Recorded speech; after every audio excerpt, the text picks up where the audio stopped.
네, 이제 네 번째 질문입니다. 예, 얼마나 많은 사람들이 살까라는 제목입니다. 예, 그러니까 제일 중요한 게 이런 거죠. 예, 이제 지금까지는 고객을 설정해 봤고요. 그리고 제품이 뭔지도 따져봤고, 그리고 채널이 어떤 채널을 설정해서 판매를 해야 될지도 생각을 해봤어요.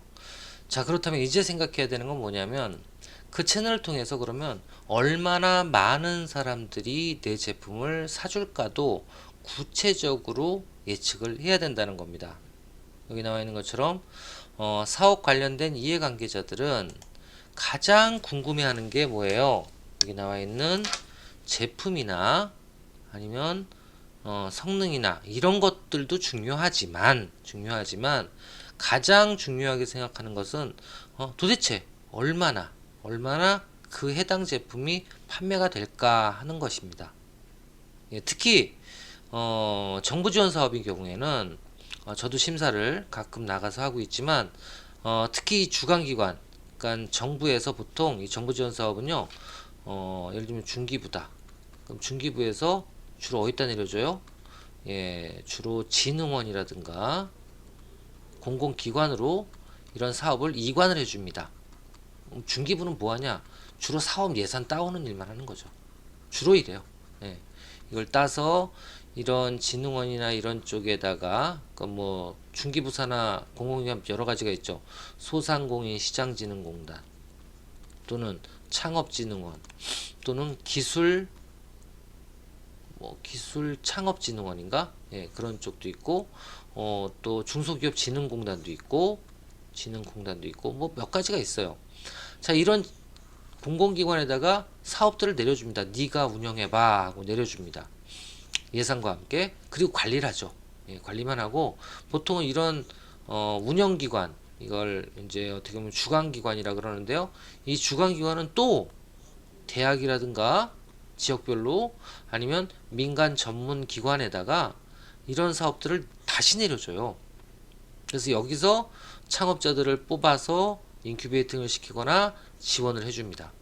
이럴 때 여기서도 심사를 하죠.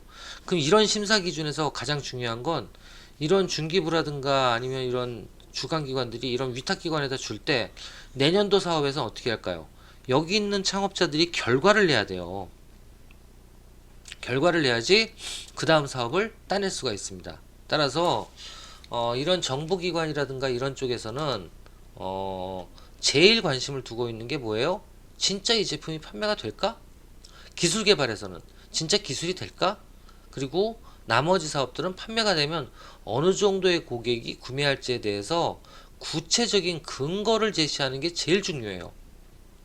그래서 저도 심사위원 할 때 제일 많이 그 예비 창업자들한테 물어보는 게, 근데 거의 뜬구름 잡죠. 예, 제일 많이 물어보는 게, 좋습니다. 1차 년도 매출은 2억이라고 계획을 잡으셨는데요. 그 2억이라는 계획을 잡으신 구체적인 근거는 뭐가 있나요? 라고 물어보면, 열이면 반은 답변을, 제가 원하는 답변을 제대로 못합니다. 네, 그래서 이런 어떤 정부 지원 사업이나 이런 쪽에서 만약에 여러분들이 사업 제안을 하게 된다면 구체적으로 매출 목표에 대한 근거를 제시할 수 있어야 돼요. 아시겠죠? 그래서 이런 어떤 그 근거를 제시할 수 있는 준비를 하는 게 중요한데요. 이렇게 판매 목표라든가 판매 수량, 판매 고객 분석 시 꼭 고려해야 될 부분이 바로 이런 부분들입니다. 첫 번째가 여기 나와 있는, 예, 첫 번째는 제품의 경쟁력을 경쟁사 대비로 비교를 할 수 있어야 돼요. 그래서 적어도 판매가 어느 정도 된다 예측하기 위해서는 경쟁 분석도 같이 따라줘야 돼요. 경쟁 분석도 따라줘야 되고, 두 번째 목표 시장의 크기가 어느 정도인지 파악을 해서 나타내줘야 되는데 이것도 근거나 출처가 있어야 됩니다. 그리고 세 번째, 이게 가장 좋은 매출이겠죠. 매출에 대한 근거겠죠. 사전 계약 또는 구매 협약이 됐다라고 해서 요거를 계약서 또는 협약서를 첨부하시는 게 가장 좋은 근거가 될 수 있겠죠. 그리고 만약 이런 것들이 없다면 적어도 경쟁사는 이 정도 판매가 되고 있다라는 판매액 그러니까 시장 조사죠. 이거 정도도 안 돼 있다. 이러면 이거는 근거 없는 매출 계획이라고 생각을 해요. 그래서 보통 매출 목표를 잡으려면 상기 4가지 항목에 대해서 복합적으로 작성을 하는 게 맞고요. 가장 심사위원들이라든가 이해관계자가 좋아하는 매출 목표를 잡는 방법은 이거예요. 대기업으로부터 선주문을 받거나 또는 사전 계약을 받거나 협약서가 있는 근거를 제시하는 게 첫 번째. 이게 1번. 여기서부터 이렇게 쭉 표시되어 있는 요게 1번. 그 다음에 2번은 이제 이 경쟁력이랑 경쟁사 판매액을 가지고 분석하는 거죠. 2번은 경쟁사 대비 자사 제품의 가치 경쟁력을 비교해 봐서 경쟁력이 있다고 판단할 때는 경쟁사 매출액의 한 10% 정도. 아시겠죠? 이게 2안입니다. 2안. 아니면 3안. 기존 자회사에서 판매하던 제품에 내가 판매하던 제품에 향상던 기능성 제품이라 그래서 이걸 100%로 잡으면 안 돼요. 이렇게 됐을 때, 그러니까 기존에 A라는 제품이 있고 A 플러스를 내가 만들었어요. 그럼 이거는 1차 년도에 런칭을 시키면 A를 없애고 런칭을 시키면 기존 제품의 한 50%는 그래도 첫 연도에 시장을 장악할 수 있을 것이다 라고 판단을 하는 것도 좋다 라는 겁니다. 만약 그렇지 않다면 전체 판매 시장의 1%만을 잡아야 된다. 아시겠죠? 네 번째, 이렇게 표현을 하셔야지 뭐 그냥 뜻도 없고 그리고 근거도 없이 저는 매출액 2억입니다. 이렇게 예측하는 거는 바람직하지 못하다 라는 거 말씀을 드립니다. 자, 그렇게 돼서 이제 요거는 두 줄이에요. 프레임이. 첫 번째, 내 제품이나 서비스를 첫 해 사줄 사람들은 경쟁사 대비 매출 몇 프로, 여기가 아니지. 죄송합니다. 쫙 지우고 여기다가 여기 떨어져야 되는데 붙었어요. 여기다가 뭐라고 적어야 돼요? 여기다가 대비 몇 프로이다 아니면 대비 얼만큼이다 판매하는 게, 이걸 적어주시면 되고, 두 번째, 내 제품이나 서비스를 첫 해에 사줄 사람들은 전체 시장 대비 몇 프로이다 라고 적어주시면 돼요. 몇 프로이다. 아니면 전체 시장은 얼마 정도 되는데 나는 얼마 정도 판매할 예정이다. 그리고 가로 열고 몇 프로. 이렇게 적어주실 필요가 있습니다. 이 두 개를 꼭 작성을 하실 때 이거에 대한 근거는 있어야 된다라는 겁니다. 제일 중요한 게 근거예요. 그래서 여기 나와 있는 것처럼 이제 이런 근거를 잡는 방법들입니다. 예, 근거를 잡는 방법들인데요. 여기 나와 있는 것처럼 목표 시장의 크기를 분석하는 거는 첫 번째, 관련 사업의 선배를 찾아가서 선배의 판매 추이를 분석해서 그거를 근거로 잡는 방법. 그리고 두 번째, 경쟁사의 제품 판매액은 얼마인지 분석하고 내 제품이 경쟁력이 이 정도니까 난 얼마나 팔 수 있다 라고 분석하는 방법. 세 번째는 일정한 수의 잠재 고객에게 직접 찾아가서 제품 설명을 하고 구매 의사를 타진하는 거. 제 생각엔 창업자가 제일 할 수 있는 게 이런 것 쪽일 거예요. 창업자가 이거를 잠재 고객에게, 이게 린스타트업이라는 요즘에 창업학 이론에도 많이 나오는 얘기입니다. 일단 사업 그 제품을 런칭하기 전에 잠재 고객, 내 목표 고객에게 찾아가서 몇 명한테 찾아가서 직접 상품 설명을 하고 구매 의사를 타진해 보는 거예요. 그래서 예를 들면 10명한테 찾아가서 구매 의사를 타진해 봤더니 2명 정도가 나 사준다 그랬다. 그래서 미니멈으로 나는 시장의 10%를 장악할 수 있다고 본다. 근데 전체 시장은 1000명이니까 나는 적어도 100명한테는 1차 연도에 판매할 수 있다 라고 논리를 피는 거죠. 예, 이렇게 갈 수 있고요. 그리고 제일 좋은 방법, 대형 고객이 주요 고객의 경우 필수적으로 사전 잠재 고객에게 접근해서 반응을 확인하거나 아니면 협약서까지 받아내면 금상첨화다라는 겁니다. 아시겠죠? 자, 이런 게 있고요. 또 자세하게 이런 어떤 목표 시장 분석을 위한 자료 출처가 어딘지 나타내주고 있습니다. 첫 번째, 협회 자료, 관련 업종의 협회 자료. 두 번째, 제품이나 서비스 관련 연구 논문 또는 전문학회 연구지. 주로 이런 거는 대학 도서관, 네, 요즘엔 다 인터넷으로 접근이 가능하죠.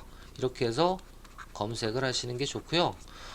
이 방법이 아니라면 네이버를 통해서도 지식 검색에서 충분히 이런 연구 논문은 찾을 수가 있습니다. 그리고 통계청 자료 또는 공공기관 자료들을 이용하셔도 좋을 것 같습니다. 이런 자료에 관련돼서. 그리고 소상공인 관련돼서는요, 소상공인 시장 진흥 공단에 들어가시면 상권 분석 프로그램이 있는데, 여기 들어가 보면 자세한 기업 정보들도 확인할 수 있습니다. 예, 이거는 제가 그 온라인 강의 때도 말씀드렸던 내용인 것 같아요. 자, 넘어가고요. 자, 다섯 번째 질문, 중요한 질문은 지금까지 이제 시장까지 파악을 했죠. 그 다음에 질문은 비용입니다.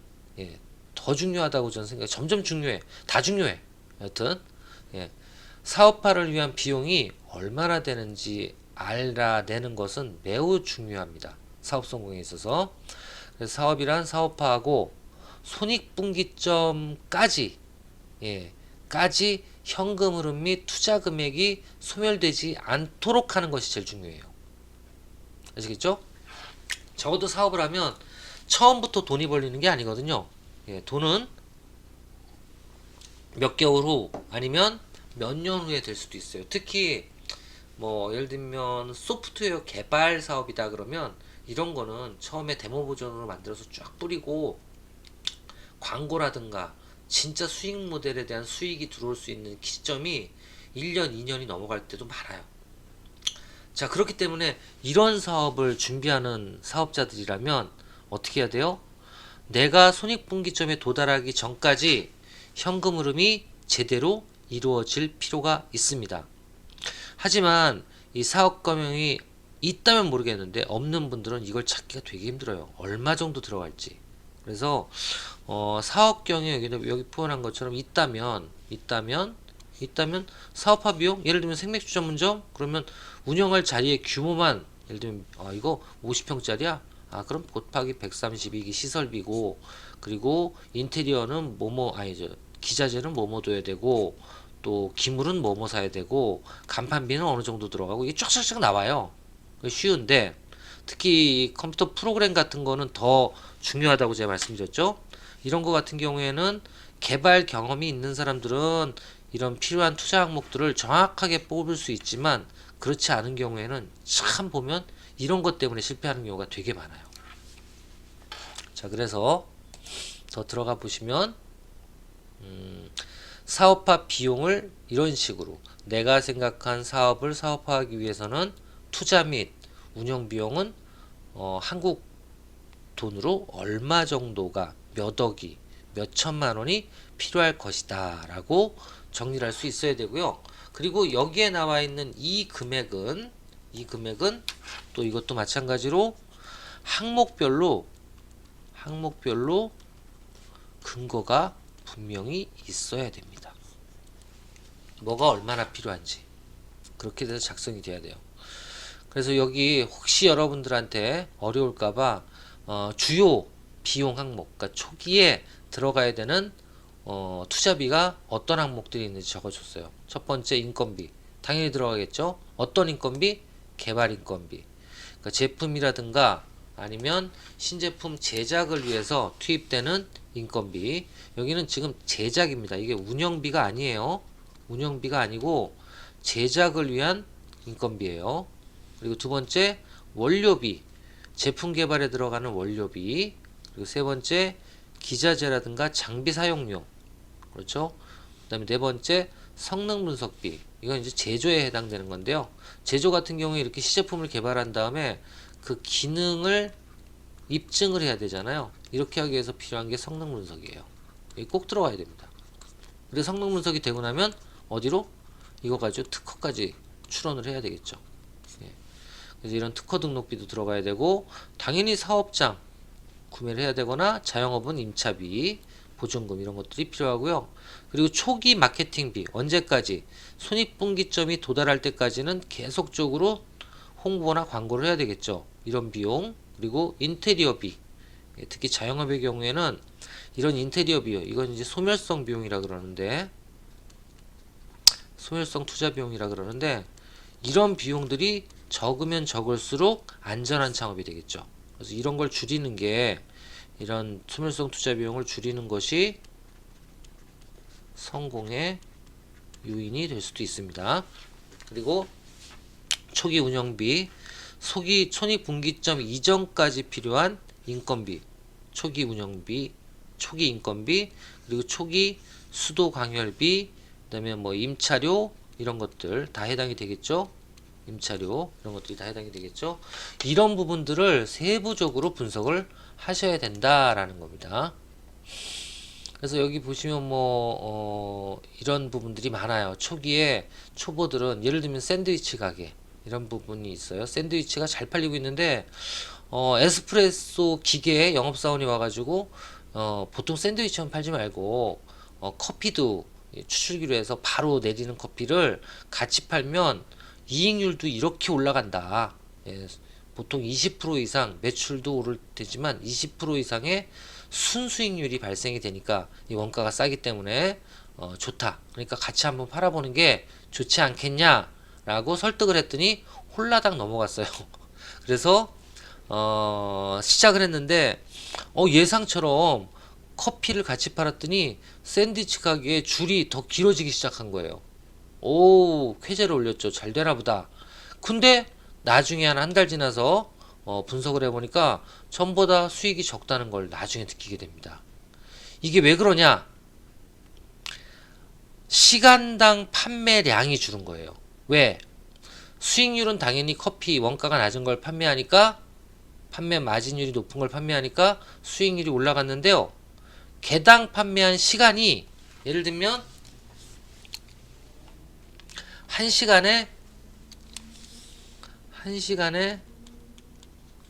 60개를 팔던 샌드위치를 줄 서서 가져가기만 하면 되니까 커피를 내리다 보니까 1시간에 30개밖에 못 판 거예요. 왜? 커피 내리는 시간이 있으니까. 그러니까 어떻게 돼요? 60개를 팔아서 10%만 만약에 60만 원을 매출이 올라서 10%만 남는다 그러면 얼마예요? 6만 원을 벌었는데 시간마다 여기는 내리는 그 시간이 많이 걸리니까 기다리면서 줄이 늘어지지. 30개밖에 안 팔린 거예요. 30개. 근데 30개를 팔았더니 어떻게 해요?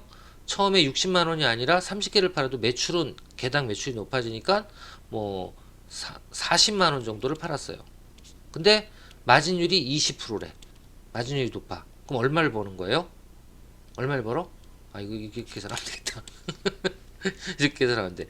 30만 원을 그대로 팔았다고 치죠. 근데 수익률이 20%니까 얼마가 돼요? 예, 20%니까 6만 원. 똔똔이 되는 거예요. 근데 이거보다 더 적게 판 거지. 예. 더 적게 팔아가지고 매출이 더 감소를 하고 순이익이 더 내려가고 거기에 플러스 더 결정타를 맞은 건 커피를 내려야 되니까 이 샌드위치만 파는 것보다 인원이 한 명 더 필요했어요. 1인이 추가 고용이 됐어. 그러니까 어떻게 돼? 수익률은 늘어났는지 모르지만 비용이 또 늘어나게 돼가지고 결국은 처음보다 더 매출이라든가 수익률 면에서 적어지게 됐다라는 겁니다. 그래서 이런 부분들이 계산하기도 저도 지금 보면 헷갈리지만 이런 걸 정확하게 분석을 하지 않으면 비용에 대한 걸 정확하게 분석을 하지 않으면 여러분들은 큰 낭패를 맞을 수가 있다라는 겁니다. 그래서 이런 거에 대한 중요성을 강조하기 위한 사례가 하나 있었고요. 이 표는 아까 위에 있는 이 항목부에 추가해서 세부적인 더 많은 항목들을 나타냈어요. 기술진 급여, 개발 원료비, 기자재, 성능 분석, 특허 등록, 사업장 구매비, 광고 홍보비, 인테리어비, 초기 인건비, 초기 원료비. 요거는 이제 기간을 정해야 되겠죠. 6개월이면 6개월. 언제까지? 보통 요거는 어느 정도 기간 동안의 것을 분석을 하는 게 좋냐면 손익 분기점 이전까지의 기간. 그러니까 예를 들면 손익분기점이 뭔지는 아시죠? 사업을 시작해서 비용보다 순이익이 더 많이 나기 시작하는 것. 그러니까 아시겠지만 이익하고 비용하고 계산했을 때 요걸 빼서 남는 게 있을 때 이게 순이익이잖아요. 이 순이익이 발생하기 시작하는 그때, 그게 뭐 1개월이 될 수도 있고 6개월이 될 수도 있고 1년 후부터가 될 수도 있잖아요. 만약에 1년 후부터 그렇게 될 것 같다 그러면 1년 동까지는 초기 투자비로 잡아줘야 돼요. 아시겠죠? 그럴 때는 1년 동안의 초기 인건비, 초기 원료비, 판매 관리비, 수도 관리비 이걸 다 집어넣어 주셔야 됩니다. 자, 이렇게 해서 비용들을 여기다 적어 주시고, 그리고 비고에는 이거는 몇 월 달에 나가야 돼. 이거는 런칭하고 몇 월 달 정도. 이건 플러스 몇 월 달 정도에 나가야 된다. 여기까지 표시를 해준 표. 요게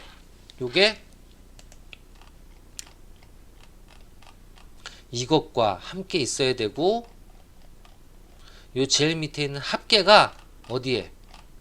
여기에 적혀야 된다는 겁니다. 여기에 요 투자 비용의 합계가 적혀야 되는 겁니다. 그래서 이거를 자기 자본이 있으면 다 투자를 하면 좋겠지만 없으면 최대한 투자를 받아야 되거나 대출을 받아야 되는 거죠. 그래서 이런 어떤 자금 조달에 대한 것도 여기서 같이 계획을 잡아 주셔야 됩니다.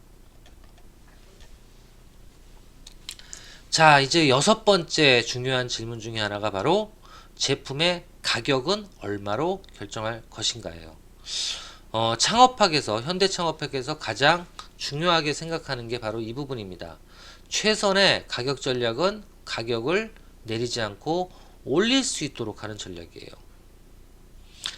근데 아시겠지만 이런 아마존 같은 쇼핑몰, 해외 쇼핑몰의 경우에는 확인해 보시면 아시겠지만 우리나라 온라인 시장에 동일한 제품인 경우에 가격의 두세 배 정도 가격이 책정되어 있어요. 그래서 어떻게 보면 채널 전략을 하나만 잘 세워도 가격을 높이 받을 수 있는 전략을 짤 수가 있습니다.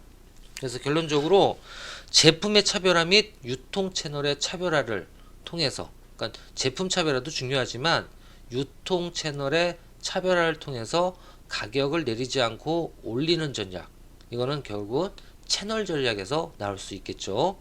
그래서 그런 것들도 같이 짜여 주셔야 되는데요. 여기처럼 내 제품의 가격은 무슨 채널에서 얼마의 가격으로 판매될 것이다, 또는 내 제품의 가격은 무슨 유통 채널에서 경쟁 제품 대비 몇 프로의 가격으로 판매할 것이다. 이런 두 가지, 하나는 직접 가격, 하나는 경쟁 제품 대비 퍼센테이지로 몇 프로, 이렇게 표현할 수 있어야 되는데요. 이 두 가지 다 공통점인 건 뭐예요? 여기 나와 있는 채널이 결정이 돼야 돼요. 채널은 아까 어디서 다뤘죠? 누가 판매할 것인가입니다. 아시겠죠? 그래서 이거부터, 채널부터 결정을 하시고 그 다음에 가격을 예측해 주셔야 됩니다. 그래서 가격 설정 혹시나 해서 요거는 뭐 정확한 건 아니에요. 이렇게 하라는 것도 아니고요. 근데 예를 들어서 이렇게 하라는 겁니다. 시장에서 보통 경쟁 우위 제품, 그러니까는 다른 제품보다 내 제품이 더 좋아 보인다라고 본인이 판단했을 때는 현재의 시장 가격, 그러니까 경쟁 제품의 가격으로 판매하면 내게 더 우위를 점할 수 있다는 얘기고요. 그리고 내가 생각하기에 경쟁 제품과 품질이나 가치가 비슷하다라고 생각하면 가격을 좀 낮춰서 얼마 70% 정도면 경쟁자와 같이 시장을 점령해 나갈 수 있다라는 거고요. 만약에 시장 선점이 목표라면 시장 가격의 50%까지도 낮출 필요도 있고 그 다음에 점점 가격을 올릴 필요가 있다라는 겁니다. 근데 이거는 다시 한번 얘기하지만 이제 예예요. 이걸 그대로 하라는 건 아닙니다. 넘어가고요. 가격 설정 실패 사례를 하나 여기다 드러났는데요.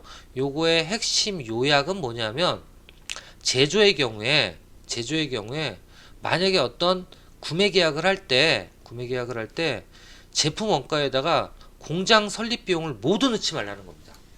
모두 넣지 말라는 거예요. 그러니까 쉽게 얘기하면 제조업체 같은 경우에는 이렇게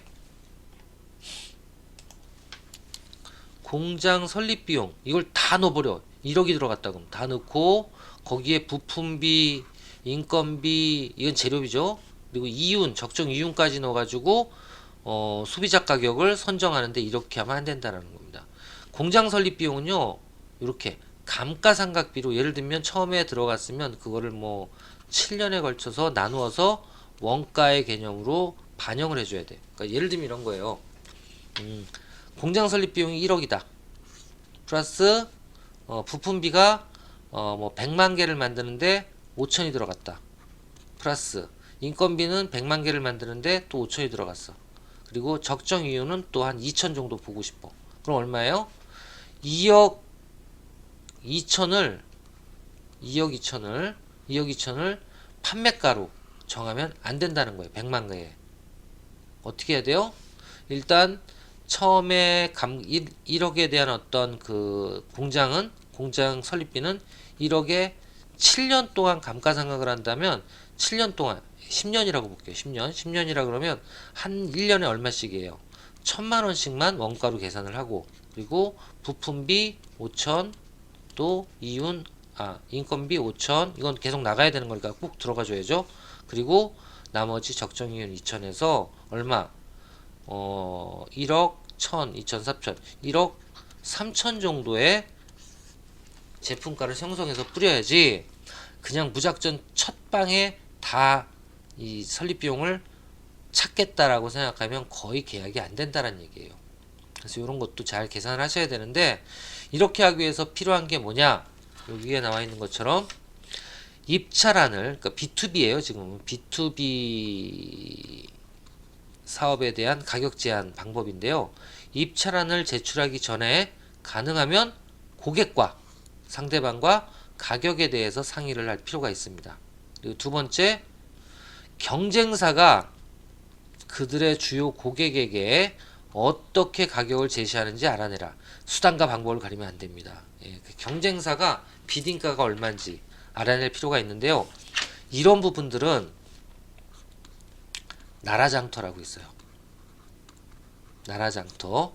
이 나라장터가 정부에서 어떤 제품을 구매할 때 꼭 입찰을 내보내는 쇼핑 인터넷 몰이에요. 인터넷 어떻게 보면 인터넷 공고를 모아놓은 그 홈페이지라고 보시면 돼요.